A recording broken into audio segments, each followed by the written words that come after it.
Hi everyone, নিয়ে চলে এলাম আবার একটা নতুন ভ্লগ ভিডিও নিয়ে। তো এই ভ্লগটা ছিল বৃহস্পতিবারের দিনে, আর আমার একটু ঠান্ডা লেগেছে তাই গলার আওয়াজটা এরকম হচ্ছে, তো তোমরা একটু মানিয়ে নি। তো সকালবেলায় মা আর বৌদি চলে এসেছিল আমাদের গ্রামথানির এখানে পুজো দিতে। আগের ভিডিওতে তোমাদেরকে দেখিয়েছিলাম যে করম পুজোর বাজার করতে আছি, তো কদিন পরেই তো করম পুজো, সেই জন্য গ্রামথানিতে নেমন্তন্ন করতে হয়, সেই জন্য গিয়েছিলাম। এরপর আমরা বাড়ির দিকে যাচ্ছিলাম, আর এখানে বৌদি আর মা মালসাটা মাথায় করে নিয়ে বাড়ি যাচ্ছে।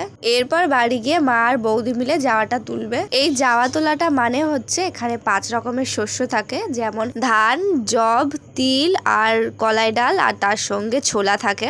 এই সবগুলো মাটিতে ভালো করে মিশিয়ে সেটা মালসার মধ্যে দিয়ে দেবে, আর লাস্টে এর মধ্যে হলুদ জল দিয়ে দিতে হবে। আর এটাকে প্রত্যেকদিন সকালবেলায় জল দিতে হবে, যত ভালো গাছ বেরোবে তত ভালো হবে।